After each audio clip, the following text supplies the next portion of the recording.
So hello everyone, welcome back to our channel. कैसे आप लोग दोस्तों। आज से वीडियो में हम आपको मॉडल पेपर जो बिहार विद्यालय परीक्षा समिति के द्वारा जो इंटरनेट पे जारी किया गया है क्लास 10th के लिए वो बताएंगे। जो बहुत ही अच्छे क्वेश्चन सब दिए गए हैं और बहुत ही इम्पोर्टेंट है। तो इसमें हम आपको जो पढ़ाएंगे, हिंदी पढ़ाएंगे, संस्कृत और सोशल साइंस पढ़ाएंगे। दूसरे टीचर जो है वो साइंस और मैथ पढ़ाएंगे। तो आप लोग वीडियो को पूरा देखना और बारीकी से देखना और पूरा पॉइंट व्यू से समझना। और हम आपको पूरा स्टेप बाय स्टेप बताएंगे। जो पहले ऑब्जेक्टिव कराएंगे, उसके बाद सब्जेक्टिव कराएंगे। तो सारी चीज़ को आप पूरा बढ़िया से 1 महीना जो है आपको बहुत ही अच्छा से पढ़ना है। अभी लॉकडाउन भी फिलहाल लग गया है, तो आपको इस लॉकडाउन में इधर उधर जाने का कोई दिक्कत नहीं। आप ऑनलाइन पढ़िए और बढ़िया से पढ़िए अपने घर बैठे, ठीक है।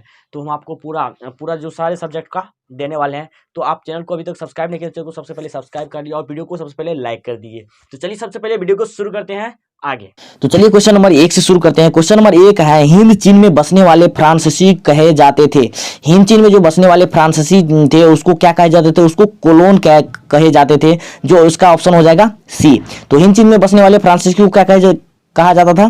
तो ये कोलोन कहा जाता था। हिंद चीन में जो बसने वाले फ्रांसिस के जो लोग थे उसको क्या कहा जाता था? कोलोन कहा जाता था। इसका ऑप्शन हो जाएगा सी।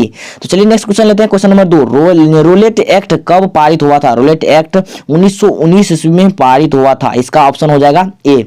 रोलेट एक्ट कब पारित हुआ था? ये 1919 ईस्वी में। इसका ऑप्शन ए हो जाएगा। चलिए क्वेश्चन नंबर 3 लेते हैं। जालियांवाला बाग हत्याकांड के विरोध में किसने अपनी नाइट की उपाधि त्याग दी? तो इसमें क्या होगा? जलियांवाला बाग जो हत्याकांड के विरोध में किसने अपनी नाइट की उपाधि त्याग दी थी? तो इसका ऑप्शन हो जाएगा सी, रविंद्रनाथ टैगोर। किसने त्याग दी थी? रविंद्रनाथ टैगोर ने अपनी नाइट की उपाधि त्याग दी थी। चलिए क्वेश्चन नंबर 4 लेते हैं। क्वेश्चन नंबर 4 जो है, जर्मनी के एकीकरण में किसकी भूमिका महत्वपूर्ण थी? जर्मनी का जो एकीकरण हो रहा था उसमें सबसे जो महत्वपूर्ण भूमिका थी किसकी थी? तो बिस्मार्क की थी। जो जर्मनी के एकीकरण में इसकी सबसे अहम भूमिका थी किसका? बिस्मार्क का। इसका ऑप्शन हो जाएगा बी। चलिए क्वेश्चन नंबर 5 लेते हैं। आर्य समाज की स्थापना किसने की? तो आर्य समाज की स्थापना किसने किया था? स्वामी दयानंद सरस्वती ने किया था। इसका ऑप्शन हो जाएगा सी। आर्य समाज की स्थापना किसने किया था? स्वामी दयानंद सरस्वती ने। उसका ऑप्शन हो जाएगा सी। तो चलिए क्वेश्चन नंबर 6 लेते हैं। क्वेश्चन नंबर 6 जो है, क्वेश्चन नंबर 6 है, पूर्ण स्वराज की मांग का प्रस्ताव कांग्रेस के किसी वार्षिक अधिवेशन में पारित हुआ? तो इसका ऑप्शन हो जाएगा ए। 1919 ईस्वी लाहौर में जो पूर्ण स्वराज की मांग का प्रस्ताव कांग्रेस के किसी वार्षिक अधिवेशन में पारित हुआ था। किस वार्षिक अधिवेशन में पारित हुआ था? तो ये हो जाएगा 1929 ईस्वी में लाहौर में पारित हुआ था, ठीक है। चलिए क्वेश्चन नंबर 7 लेते हैं। क्वेश्चन नंबर 7 जो है, भारत में सूती वस्त्र का प्रथम मिल कहाँ लगाई गई थी या कहाँ खोली गई थी? तो भारत में जो प्रथम सूती वस्त्र का जो मिल था वो कहाँ था? मुंबई में था। तो इसका ऑप्शन हो जाएगा बी। तो भारत में सूती वस्त्र का प्रथम मिल कहाँ खोली गई थी? ये मुंबई में खोली गई थी। इसका ऑप्शन हो जाएगा B. Akhil Bharatiya trade union AITUC के प्रथम अध्यक्ष कौन थे? तो इसका ऑप्शन हो जाएगा बी, लाला लाजपत राय। तो चलिए क्वेश्चन नंबर 9 लेते हैं। क्वेश्चन नंबर 9 जो है, हिंद चीन क्षेत्र में अंतिम युद्ध की समाप्ति के समय अमेरिका के राष्ट्रपति कौन थे? तो उस टाइम हिंद चीन का जो अंतिम लास्ट युद्ध था उसकी समाप्ति समय में अमेरिका के राष्ट्रपति कौन थे? तो निक्सन थे। कौन थे? निक्सन। इसका ऑप्शन हो जाएगा बी। चलिए क्वेश्चन नंबर 10 लेते हैं। क्वेश्चन नंबर 10 जो है, विक्टर इमैनुअल ने किसी प्रधानमंत्री नियुक्त किया? किसे प्रधानमंत्री नियुक्त किया? काउंट काबूर को विक्टर इमैनुअल ने प्रधानमंत्री नियुक्त किया था, ठीक है। इसका ऑप्शन हो जाएगा सी, काउंट काबूर। चलिए क्वेश्चन नंबर 11 लेते हैं। रक्त और लौह की नीति का अवलंबन किसने किया था? तो गैरीबाल्डी ने किया था। इसका ऑप्शन हो जाएगा सी। रक्त और लौह की नीति का अवलंबन किसने किया था? गैरीबाल्डी ने किया था। इसका ऑप्शन हो जाएगा सी। 11 का ऑप्शन हो जाएगा सी। रक्त एंड लौह की नीति का अवलंबन किसने किया था? गैरीबाल्डी ने किया था। चलिए क्वेश्चन नंबर 12 लेते हैं। नई आर्थिक नीति कब लागू हुआ था?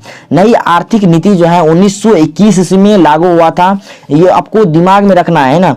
आपने जो क्या होता है, कभी कभी आपको ऑप्शन भी इधर उधर हो जाता है, तो टेंशन नहीं लेने का। आपको सबसे पहले आपको ध्यान देना है कि इसमें थोड़ा पकड़ बना लीजिए। नई आर्थिक नीति का जो है 1921 ईस्वी में लागू किया गया था, ठीक है।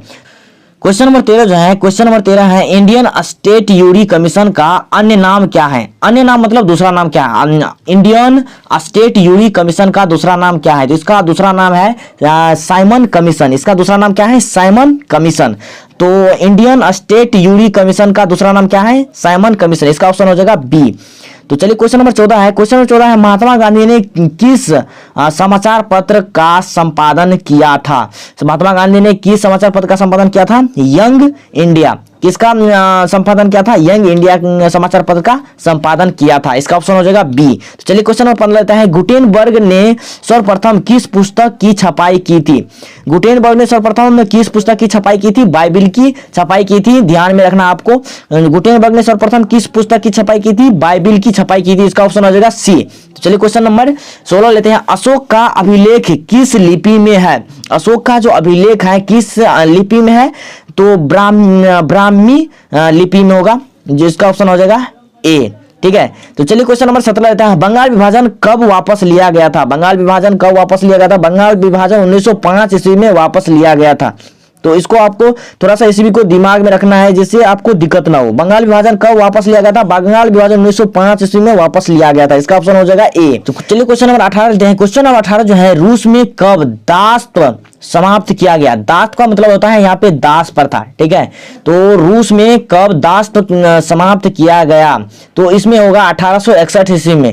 तो इसका रूस में कब दास का समाप्त किया गया था? तो दास का मतलब यहाँ पे दास प्रथा होगा। ठीक है, तो दास का मतलब क्या होगा? दास प्रथा। तो रूस में कब दास प्रथा का समाप्त किया गया था? तो यहाँ पे क्या होगा? 1861 ईस्वी। इसका ऑप्शन हो जाएगा ए। किस, चलिए क्वेश्चन नंबर 19 लेते हैं। तो क्वेश्चन नंबर 19 है, किस सम्मेलन में 1 मई को मजदूर दिवस मनाने का निर्णय लिया गया? किस सम्मेलन में 1 मई को मजदूर दिवस मनाने के लिए निर्णय लिया गया? तो इसका होगा द्वितीय अंतर्राष्ट्रीय सम्मेलन जो हुआ था उसी में 1 मई को मजदूर दिवस मनाने के लिए निर्णय लिया गया था। इसका ऑप्शन हो जाएगा बी। क्या हो जाएगा? किस सम्मेलन में 1 मई को मजदूर दिवस मनाने के लिए निर्णय लिया गया था? तो द्वितीय अंतर्राष्ट्रीय सम्मेलन में। ठीक है, चलिए क्वेश्चन नंबर 20 लेते हैं, हो ची मिन्ह की सरकार थी, हो ची मिन्ह की जो सरकार थी उत्तरी वियतनाम में थे। ठीक है, ये हो ची मिन्ह की जो सरकार थी उत्तरी वियतनाम में थे। तो इसका ऑप्शन हो जाएगा बी, उत्तरी वियतनाम। हो ची मिन्ह की सरकार कहां थी? उत्तरी वियतनाम में थी।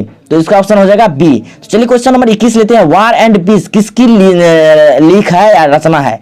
तो वार एंड पीस ये जो है टॉलस्टॉय की रचना है, या उन्होंने ही लिखे थे, टॉलस्टॉय ने लिखे थे वार एंड पीस। तो इसका ऑप्शन हो जाएगा बी। तो चलिए क्वेश्चन नंबर 22 लेते हैं, सोवियत संघ का विघटन हुआ था। सोवियत संघ का जो विघटन हुआ था 1991 ईस्वी में हुआ था। सोवियत संघ का विघटन कब हुआ था? 1991 ईस्वी में हुआ था। इसका ऑप्शन हो जाएगा ए। तो चलिए क्वेश्चन नंबर 23 लेते हैं, पटना की अजीमाबाद नाम किसने दिया?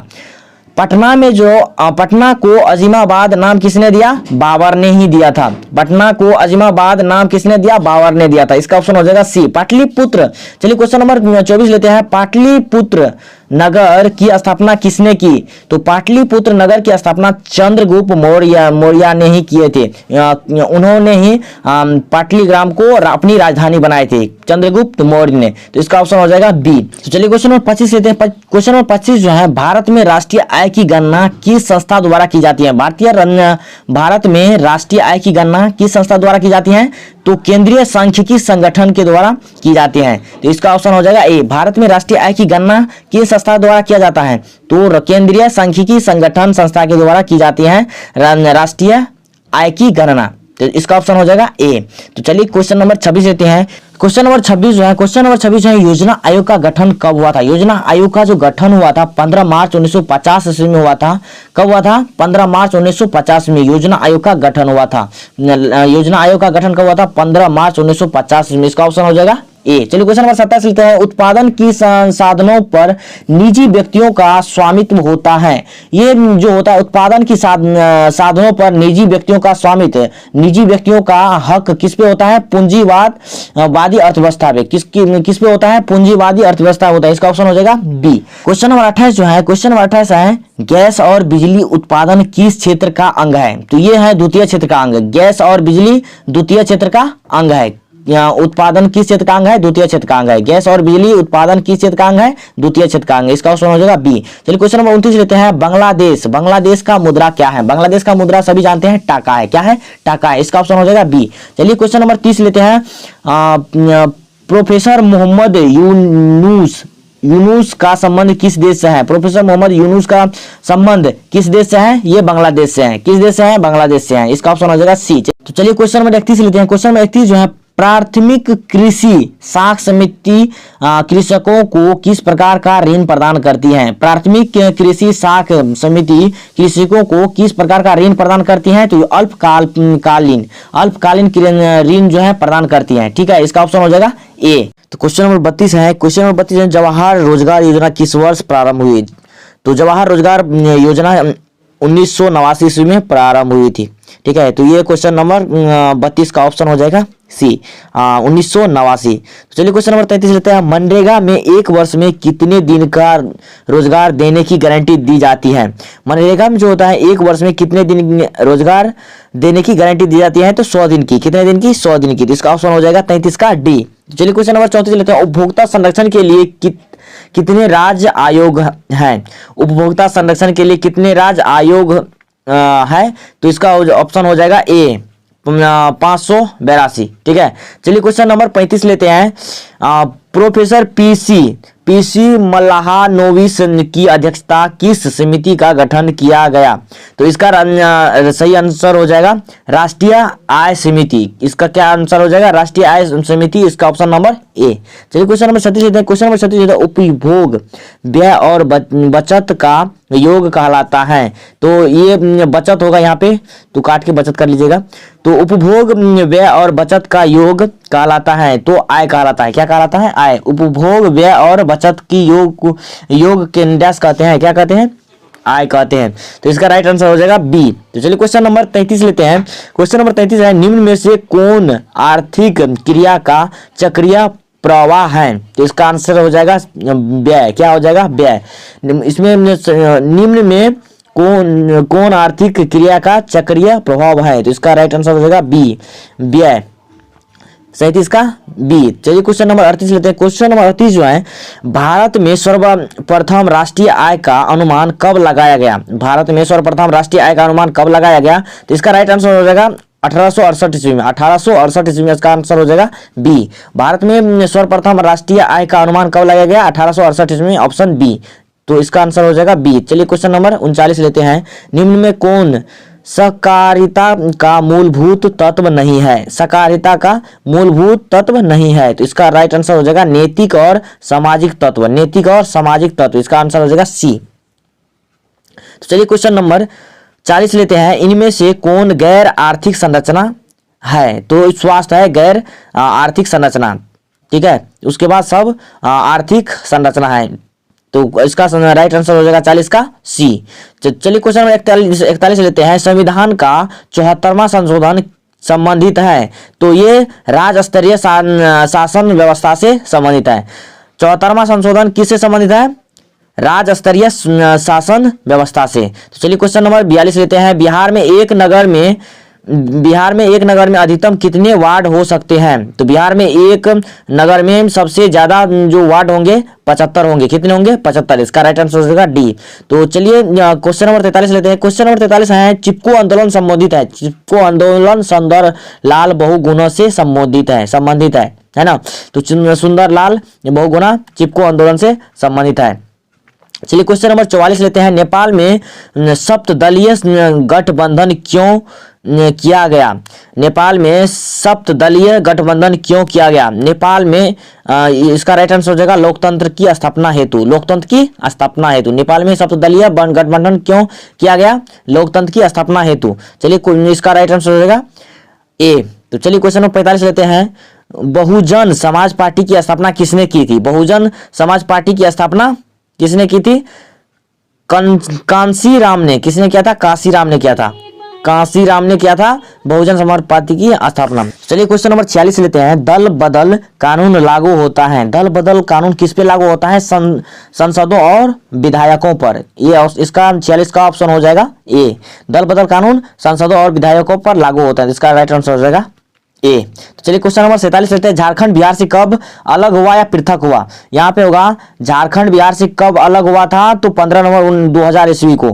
कब हुआ अलग हुआ था, 15 नवंबर 2000 ईस्वी को झारखंड जो है बिहार से अलग हो गया था। ठीक है, इसका राइट आंसर हो जाएगा ए 47 का। चलिए क्वेश्चन नंबर 48 लेते हैं, इनमें से कौन संघीय प्रणाली की विशेषता नहीं है, संघीय प्रणाली की विशेषता नहीं है, तो इसका हो जाएगा इकहरी शासन व्यवस्था, इकहरी शासन व्यवस्था। इसका राइट आंसर होगा बी। 48 का राइट आंसर हो जाएगा बी। चलिए क्वेश्चन नंबर 49 लेते हैं, लोकसभा में चुने हुए सदस्यों की संख्या कितनी है।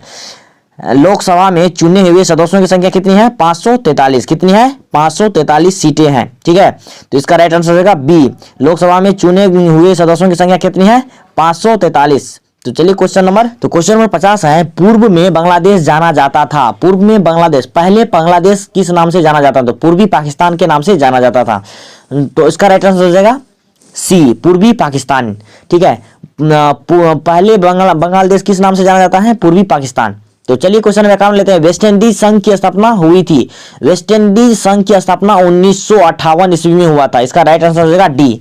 वेस्ट इंडीज की स्थापना कब हुआ था, 1958 ईस्वी में। चलिए क्वेश्चन नंबर 52 लेते हैं, इंडिका का लेखक कौन है। इंडिका का लेखक मेगास्थनीज है। कौन है, मेगास्थनीज। इंडिका के लेखक कौन है, मेगास्थनीज। इसका राइट आंसर हो जाएगा सी। 52 का राइट आंसर हो जाएगा सी। तो चलिए क्वेश्चन नंबर 53 लेते हैं, विश्व का सबसे बड़ा लोकतांत्रिक देश कौन सा है। तो विश्व का सबसे बड़ा लोकतांत्रिक देश भारत है। कौन सा देश है, भारत है। विश्व का सबसे बड़ा लोकतांत्रिक देश कौन सा है, भारत। तो चलिए इसका राइट आंसर हो जाएगा बी। तो चलिए क्वेश्चन नंबर 54 लेते हैं, अंग सान सू की किस देश के नागरिक हैं। अंग सान सू की किस देश की नागरिक है, तो ये म्यांमार की नागरिक है। कहाँ की नागरिक है, म्यांमार की। तो इसका राइट आंसर हो जाएगा सी। तो चलिए क्वेश्चन नंबर 55 लेते हैं। क्वेश्चन नंबर 55 जो है, क्षेत्रवाद की भावना की कुपरिणाम है। क्षेत्रवाद की भावना की कुपरिणाम क्या है, अलगाववाद। क्या होगा, अलगाववाद। इसका राइट आंसर हो जाएगा डी, अलगाववाद। क्षेत्रवाद की भावना का कुपरिणाम क्या है, अलगाववाद। तो चलिए क्वेश्चन नंबर 56 लेते हैं, दुधवा राष्ट्रीय उद्यान कहाँ है। दुधवा राष्ट्रीय उद्यान उत्तर प्रदेश यूपी में है। कहाँ है, उत्तर प्रदेश यूपी में, उत्तर प्रदेश में। तो ठीक है, दुधवा राष्ट्रीय उद्यान कहाँ है, उत्तर प्रदेश में। इसका राइट आंसर होगा डी। तो चलिए क्वेश्चन नंबर 57 लेते हैं, भारत के प्रथम राष्ट्रीय जल नीति कब अपनाई गई थी। भारत के प्रथम राष्ट्रीय जल नीति कब अपनाई गई थी, सितंबर 1987 ईस्वी में। कब अपनाई गई थी, सितंबर 1987 में भारत में प्रथम राष्ट्रीय जल नीति अपनाई गई थी, सितंबर 1987 ईस्वी में। इसका राइट आंसर हो जाएगा बी। चलिए क्वेश्चन नंबर 58 लेते हैं, विश्व में सर्वाधिक वनावरण वाला देश कौन है। तो विश्व में सर्वाधिक वनावरण वाला देश रूस है। कौन सा है, रूस है। तो 58 का राइट आंसर हो जाएगा ए, रूस। विश्व में सर्वाधिक वनावरण वाला देश रूस है। चलिए क्वेश्चन नंबर 59 लेते हैं, किस मृदा में ह्यूमस की मात्रा नगण्य होती है। तो ये जलोढ़ मृदा में जो ह्यूमस का मात्रा न के बराबर होता है। तो इसका राइट आंसर हो जाएगा बी। चलिए क्वेश्चन नंबर 60 लेते हैं, भारत का सबसे बड़ा खनिज तेल उत्पादक क्षेत्र कौन है। तो डिगबोई है। भारत की सबसे बड़ा खनिज तेल उत्पादक क्षेत्र कौन सा है, डिगबोई है। तो इसका राइट आंसर हो जाएगा ए। निम्न में से कौन रोपण फसल है। तो रोपने वाला फसल कौन सा है, रबर है। ठीक है, तो रोपने वाला फसल कौन सा है, रबर है। तो इसका राइट आंसर हो जाएगा बी। चलिए क्वेश्चन नंबर 62 लेते हैं, जीवन रेखा रेल कब चलाई गई थी। जीवन रेखा रेल कब चलाई गई थी। जीवन रेखा रेल 1991 ईस्वी में चलाई गई थी। चलिए क्वेश्चन नंबर 62 का राइट आंसर हो जाएगा बी, 1991। तो चलिए क्वेश्चन नंबर 63 लेते हैं, कांवर झील कहाँ है। कांवर झील भागलपुर में स्थित है, जो बिहार में पड़ता है, अपने बिहार में पड़ता है। कांवर झील भागलपुर में है। कहाँ है, भागलपुर में। इसका राइट आंसर होगा। तो चलिए क्वेश्चन नंबर 64 लेते हैं, किस राज्य में संयुक्त वन प्रबंध का पहला प्रस्ताव पारित किया गया है। तो पश्चिम बंगाल में किस राज्य में संयुक्त वन प्रबंध का पहला प्रस्ताव पारित किया गया है, पश्चिम बंगाल में पारित किया गया है। इसका राइट आंसर हो जाएगा ए, पश्चिम बंगाल। तो चलिए क्वेश्चन नंबर 65 लेते हैं, इनमें से कौन अकार्बनिक खनिज है। इनमें से कौन अकार्बनिक खनिज है। इसका राइट आंसर हो जाएगा अभ्रक। अभ्रक जो है अकार्बनिक खनिज है। तो इसका राइट आंसर हो जाएगा सी, 65 का आंसर हो जाएगा अभ्रक। चलिए क्वेश्चन नंबर 66 लेते हैं, भारत में किस राज्य में सर्वाधिक मैंग्रोव वन है? मैंग्रोव वन है तो पश्चिम बंगाल में मैंग्रोव वन सबसे ज्यादा है, तो इसका राइट आंसर हो जाएगा बी। चलिए क्वेश्चन नंबर 67 लेते हैं। कौन कोयला घटिया किस्म का है?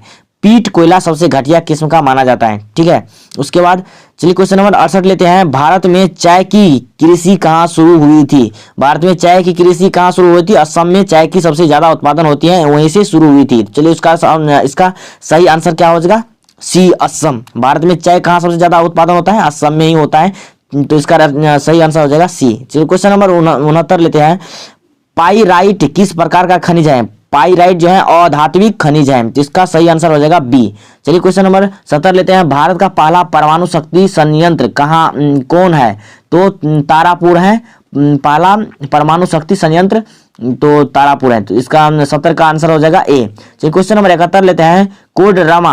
कोडरमा का संबंध किस खनिज से है? कोडरमा का संबंध किस खनिज से है? अभ्रक से है। कहाँ से है? अभ्रक से है। चलिए क्वेश्चन नंबर 72 लेते हैं। किस देश के ओपेक की सदस्यता त्याग दी है? कतर की जो है ओपेक की सदस्यता त्याग दी गई है ना। 72 का आंसर हो जाएगा डी। चलिए क्वेश्चन नंबर 73 लेते हैं। इनमें से कौन जूट का अग्रणी उत्पादक है? तो इसमें से कौन जूट का अग्रणी उत्पादक है? बांग्लादेश सबसे ज्यादा जूट का उत्पादन करता है। जूट मतलब पटवा, है ना। तो चलिए क्वेश्चन नंबर 74 लेते हैं। क्वेश्चन नंबर 74 जो है, आसवन बांध किस नदी से संबंधित है? आसवन बांध नील नदी से संबंधित है। आसवन बांध जो है नील नदी पर है। चलिए क्वेश्चन नंबर 75 लेते हैं। क्वेश्चन नंबर 75 है, इनमें से कौन प्राकृतिक आपदा नहीं है? तो इसमें से कौन प्राकृतिक आपदा नहीं होगा? आतंकवाद प्राकृतिक आपदा नहीं होगा। सुनामी आपदा है, प्राकृतिक बाढ़ भी है, भूकंप भी है, सब क्या है? प्राकृतिक आपदा है। लेकिन आतंकवाद जो है ये प्राकृतिक आपदा नहीं है, ये मानव द्वारा बनाया गया आपदा है, इसलिए आतंकवाद। तो इसका राइट आंसर हो जाएगा 75 का डी। चलिए क्वेश्चन नंबर 76 लेते हैं। विनाशकारी भूकंप से बिहार किस वर्ष प्रभावित हुआ था? तो 1934 में जो भूकंप आया था, सबसे खतरनाक भूकंप आया था, तो इसका और विनाशकारी भूकंप आया था जिससे बहुत ज्यादा नुकसान हुआ था, तो ये इसका सही आंसर हो जाएगा 1934 डी। 76 का राइट आंसर हो जाएगा डी। चलिए क्वेश्चन नंबर 77 लेते हैं। बाढ़ के समय कौन स्थान सुरक्षित है? बाढ़ के समय सबसे सुरक्षित स्थान जो है ऊंची भूमि है ना। तो इस सबसे सुरक्षित स्थान कौन होगा? इसका ऊंची भूमि। इसका सही आंसर हो जाएगा ए। आप भी अपना थोड़ा दिमाग लगाइएगा कि बाढ़ के समय सबसे सुरक्षित स्थान कौन सा होगा? ऊंची भूमि, है ना। चलिए क्वेश्चन नंबर 78 लेते हैं। भूश्रृंखलन से अभिप्राय क्या होगा? इसमें क्या होगा? मलबों का खिसकना, चट्टानों का गिरना और चट्टानों का खिसकना। तो इसमें क्या होगा? सभी होगा। क्या होगा? सभी। भूश्रृंखलन की अभिक्रिया क्या होगा? इसमें से सभी होगा, है ना। तो इसका राइट आंसर होगा सभी।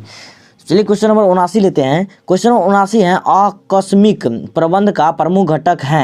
आकस्मिक प्रबंध का प्रमुख घटक कौन सा होगा? इसमें स्थानीय प्रशासन, स्वयं सेवी संगठन, स्थानीय लोग, इसमें क्या होगा? सभी होगा। इसमें क्या होगा? सभी होगा। 79 का क्या होगा? सभी। तो इसका सही आंसर हो जाएगा डी। तो चलिए क्वेश्चन नंबर 80 लेते हैं। 80 बोल रहा है कि भूकंप संभावित क्षेत्रों में, भूकंप जहाँ पे सबसे ज़्यादा होता है वहाँ पे घरों की आकृति कैसी होना चाहिए? तो वहाँ पे घरों की आकृति कैसी होना चाहिए? आयताकार होना चाहिए। कैसी होना चाहिए? आयताकार। तो इसका राइट आंसर हो जाएगा D. So guys, I hope आप लोगों को पूरा यह क्वेश्चन समझ में आ गया होगा। तो 80 नंबर तक हमने सेट 1 का कंप्लीट कवर किए इस वीडियो में। तो नेक्स्ट वीडियो आएगा जो हिंदी का आएगा, तो उस वीडियो को देखने के लिए आप चैनल को सब्सक्राइब करके बेल आइकन प्रेस कीजिए ताकि आपको सारे वीडियो का अपडेट सबसे पहले मिलेगा। और अपने फ्रेंड के साथ भी शेयर कीजिए ताकि आप के साथ उसको भी हेल्प मिल जाए। और चैनल को तुरंत सब्सक्राइब कर लीजिए। तो चलिए, बहुत ही जल्द 2 टाइम वीडियो आएगा, सुबह और शाम करके। तो सुबह में 6 बजे अपलोड हो जाएगा और शाम में भी 7 बजे अपलोड हो जाएगा। तो आप वीडियो को पूरा लास्ट तक वॉच कीजिएगा और बारीकी से समझिएगा। तो चलिए मिलते हैं नेक्स्ट वीडियो में, तब तक के लिए bye bye. Thanks for video all of you.